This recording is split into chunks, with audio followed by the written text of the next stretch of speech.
Reach engagement বেড়ে যাওয়ার জন্য অন্যের লাইভ দেখতে হবে, অন্যের ভিডিও দেখতে হবে, অন্যের লাইভে গিয়ে শেয়ার দিতে হবে, বেশি বেশি টেক্সট করতে হবে।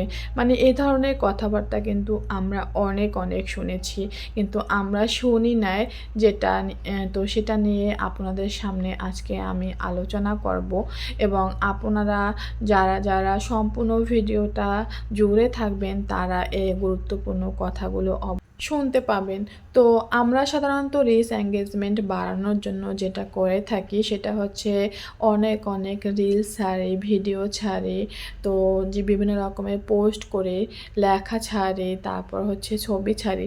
তো এগুলো কিন্তু সত্যি অনেক অনেক গুরুত্বপূর্ণ এবং প্রতিটা মানুষের রিচ এঙ্গেজমেন্ট বাড়ানোর জন্য অনেক অনেক কার্যকরী। তো এটা কম বেশি আমরা সবাই জানি, তো কিন্তু আমরা জানি না আরও কিছু কারণের জন্য আমাদের রিচ এঙ্গেজমেন্ট কমে যায় এবং রিচ এঙ্গেজমেন্ট আমরা বাড়িয়ে নিতে পারি। সেটা হচ্ছে ভুল কমেন্ট করা। আমরা যদি একটা জায়গায় গিয়ে কোনো কমেন্ট করি তো সেখানে দেখা যায় আমরা অনেক সময় তাড়াহুড়োর জন্য যে ভুল কমেন্টটা করেছি এটার দিকে কিন্তু আমরা একদমই নজর দেই না। তো সেই পরিপ্রেক্ষিতে যেটা হয় সেটা হচ্ছে আমাদের কিন্তু রিচ এঙ্গেজমেন্ট অনেক অনেক কমে যায়। আপনি যদি একটা বানান ভুল করেন তো সেটার কিন্তু পরিপ্রেক্ষিতে অর্থটাই পুরা চেঞ্জ হয়ে যায় এবং ফেসবুক অ্যালগরিদম এর জন্য আপনার রিচ এঙ্গেজমেন্ট ডাউন করে দেয়। তো আপনারা যেটা করবেন সেটা হচ্ছে কাউকে কমেন্ট করার আগে আপনাকে অবশ্যই লক্ষ্য রাখতে হবে আপনি কি লিখছেন।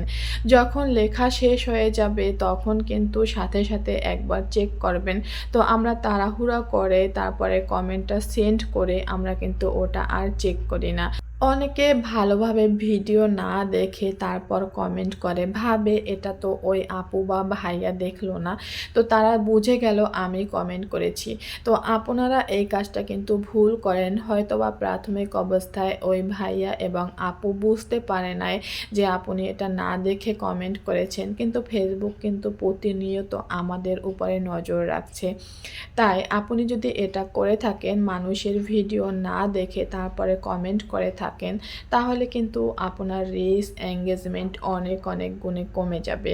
তো কাউকে যদি কমেন্ট করেন সেই ভিডিওর সাথে সামঞ্জস্যতা রেখে আপনাকে কমেন্ট করতে হবে। তারপরে রিচ এঙ্গেজমেন্ট কমে যাওয়ার আরেকটি গুরুত্বপূর্ণ কারণ হচ্ছে যদি কেউ ভুল কমেন্ট করে সেই ভুল কমেন্টে যদি রিয়াকশন দেয়, আমরা জানি সাধারণত যদি রিয়াকশন দেয় যেসব কমেন্টে তাহলে কিন্তু রিচ এঙ্গেজমেন্ট বেড়ে যায়। তো ভুল কমেন্টের উপরে যদি রিয়াকশন আসে, যে যে রিয়াকশন দিবে তাদের প্রত্যেকের কিন্তু রিচ এঙ্গেজমেন্ট অনেক অনেক গুণে ডাউন হয়ে যাবে। তাই আমরা দেখা যায় রিচ এঙ্গেজমেন্ট বাড়ানোর জন্য রিয়াকশন দিয়ে থাকি, কিন্তু এটা কিন্তু উল্টো হয়ে যাবে। যদি কোনো কমেন্টের উপরে আপনারা রিয়াকশন দেন তাহলে অবশ্যই সেই কমেন্টটা একবার হলেও খুব ভালোভাবে চেক করে নেবেন যে এই কমেন্টটা ঠিক আছে কিনা। যদি দেখেন কমেন্টটা পুরোপুরিভাবে ঠিক আছে তখন আপনি একটি রিয়াকশন দিবেন এবং তার পরিপ্রেক্ষিতে দেখে নেবেন আপনার রিচ এঙ্গেজমেন্ট হুড় হুড় করে অনেক অংশে বেড়ে গিয়েছে। ভুল রিয়াকশনের কারণেও কিন্তু আমাদের রিচ এঙ্গেজমেন্ট অনেক অনেক ডাউন হয়ে যায়। তাই আপনারা সব সময় সজাগ থাকবেন এবং দেখে শুনে কমেন্ট করবেন, আর সঠিক কমেন্ট করে আপনারাও রিচ এঙ্গেজমেন্ট অনেক অনেক গুণে বাড়িয়ে নিতে পারবেন। তো মোট কথা হচ্ছে কোনো প্রকারের ভুল কমেন্ট করা যাবে না এবং কোনো প্রকারের ভুল কমেন্টের উপর রিয়াকশন দেওয়া যাবে না। তো ভিডিওটি ভালো লাগলে অবশ্যই লাইক, কমেন্ট এবং শেয়ার করে দিবেন। আজকের মতো এখানেই সমাপ্তি। ধন্যবাদ সবাইকে।